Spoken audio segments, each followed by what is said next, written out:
Hi, good afternoon, everybody. My name is Carrie Richardson, and this is the Win Podcast. With me today is Craig Fulton, an M&A Advisor for Evergreen. Craig, how are you doing today?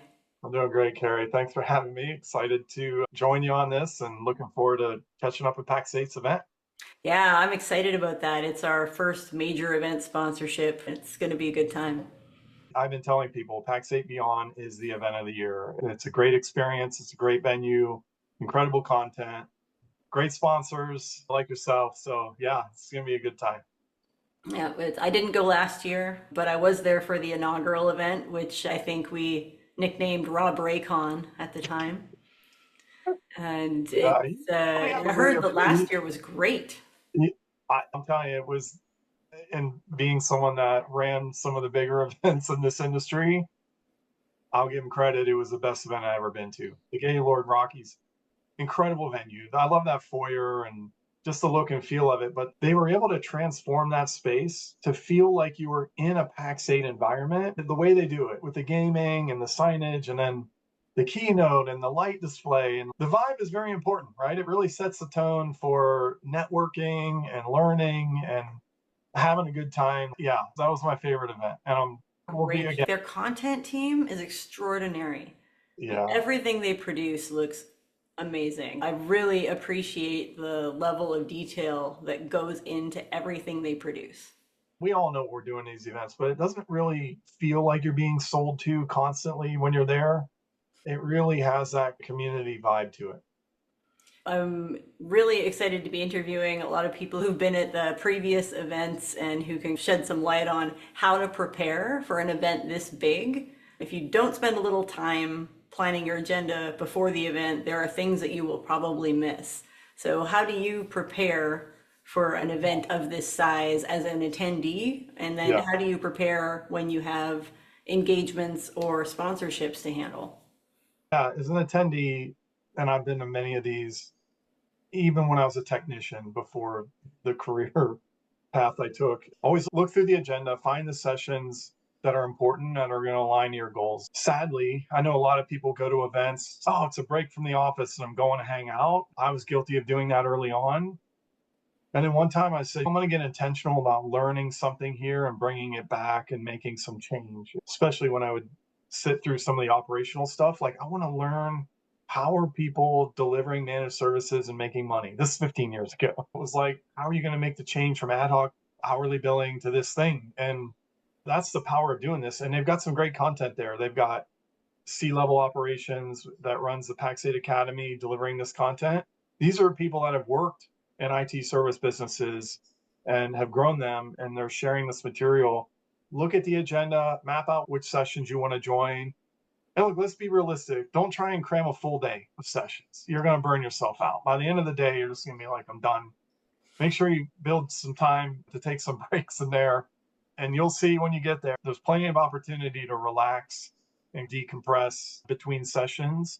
I love the video game part, drinks and food. And I recommend anybody go over to that foyer. You want to see some of the best networking with that view of the Rockies. People gather around down there. There's fire pits all over the place. I road trip a lot with my kids, and we have this rule: stay off the interstate and start a conversation with a stranger every day. I do the same thing at these events.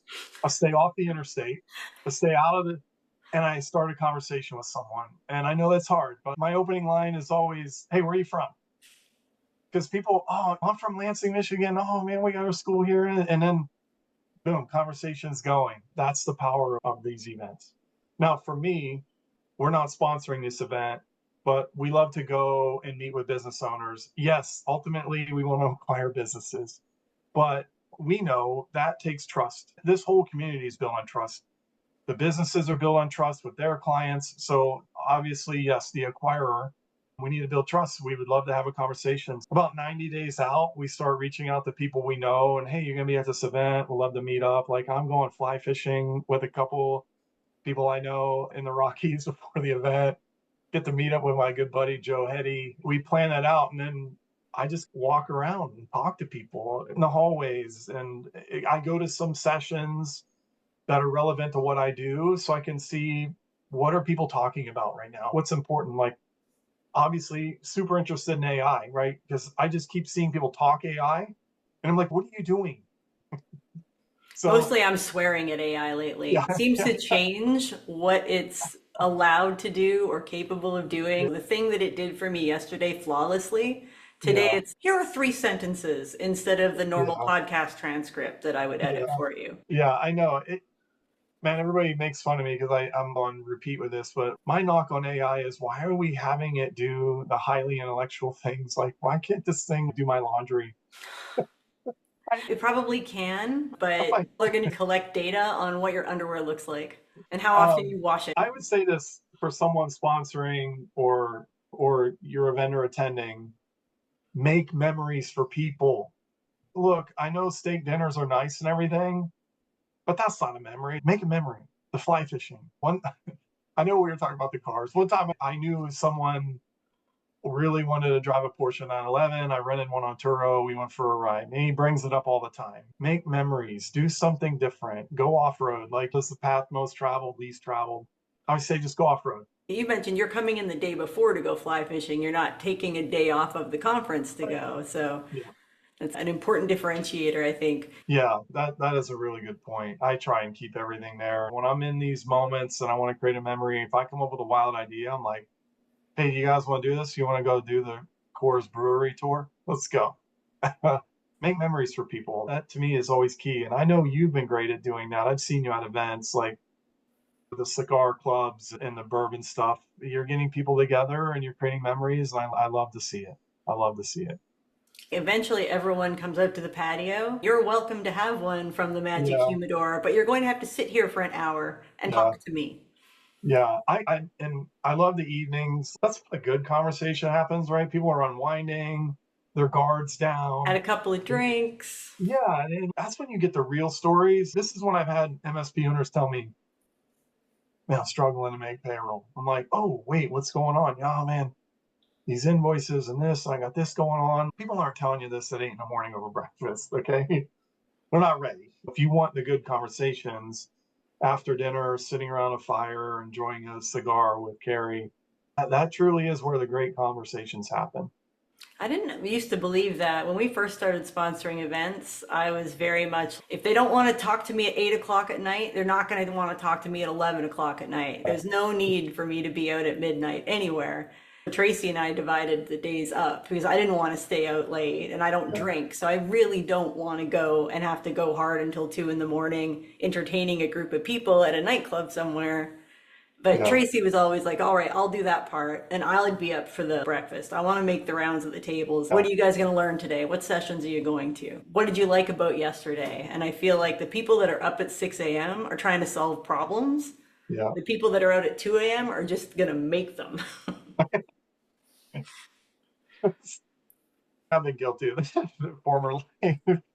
It's in my DNA. Like, that's when I come alive, You're a unfortunately. night owl. Yeah, last year at IT Nation, I tried to bring a mariachi band back. Like, we were out at dinner and I'm like, this band is great. And we're like, can you come to this event? And they said 7 songs, $400. I'm like, we're in. And then I remembered we better check with the hotel. ConnectWise had the whole venue, and I thought, oh man, they wouldn't even let me bring a 12 pack of beer in there. I doubt a mariachi band's gonna fly. So maybe this PAX8 event be at the foyer because you could see Fulton's mariachi band playing down there, It'll be playing right next to Cork's race car. right in the middle. My whole plan is like, if I see someone that doesn't look like they're having a good time, I'm just gonna point, and the band will go over and surround them and just start playing. Oh You yeah, can't help people but love smile. that.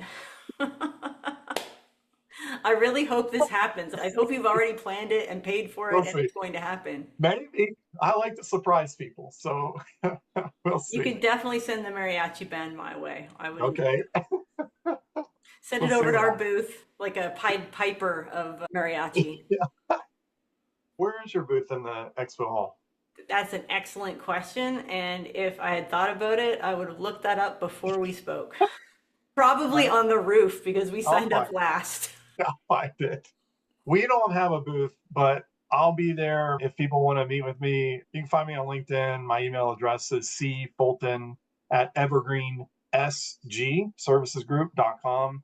Sydney Hockett will be there, VP of M&A. We'll have our team of M&A professionals there, Sarah, Ahmed, Reed. We're even bringing some of our investment team because I think they're getting a little jealous. You guys have a lot of fun at these conferences. I'm like, there's a lot of work too. Why don't you come and check it out? So Y'all are they'll be just there. lucky the floor didn't collapse during Ludicrous last year. I had to leave because I get real hyper vigilant about things like that. This is what the news. Floor collapses. I'm like, yeah, I'm out. I'll wait outside. You see the Gaylord getting ready for the conference, just reinforcing the floors and the ceilings. And you mentioned Sydney Hockett would be on a panel. Do you know what day and time that panel is? Yeah, on Sunday before the event kicks off, they do a women in leadership panel, and Sydney will be there sharing her stories. She's an incredible person. I met her 2.5 years ago, and I thought, oh boy, this is the future of managed services here. Has completed more M&A deals than some whole companies. I think she's up to 50, knows the industry, knows the people, can make connections, builds relationships. Go check it out. And then we may have a surprise guest, co-founder and M&A partner, Ramsey, hoping he'll make it. He's a great person to talk to. Laughs a lot. A smiley guy. It always stuns people. Down to earth guy. I think we get that. Oh, you're a private equity. Or no, we're a holding company, but you're like investment people. We're like, wait a minute, you're fun people. So yeah, if anybody wants to chat with us, email me. I sit here staring at Outlook. Let's go. All right. Any final best pieces of advice for maximizing your time at PAX8 Beyond or another conference? Don't make this about just time away from the office and getting a break. Take advantage of this. It's rare. I have friends in other industries and family, and when I describe what we have, they're like, whoa, you guys share that level of information with each other? I'm like, yeah, man, I wish I had that in my world. So don't pass up that opportunity. When you're there, meet with people. I'm trying to tell people, calm down with the M&A frenzy. You don't need to sell your business, but let's talk about how you can add value to it. Like simple things like, hey, control your vendor costs. And if you're a 7X business, that could be 300,000 in your pocket one day. Let's talk about that. You don't need to sell right now. Have conversations with people, learn what others are doing. You'll probably have a big golden nugget takeaway that'll change things. Got to do it. You got to get out of your comfort zone. And if you're afraid to get out of your comfort zone, find me, find Carrie, and Find Craig's mariachi band.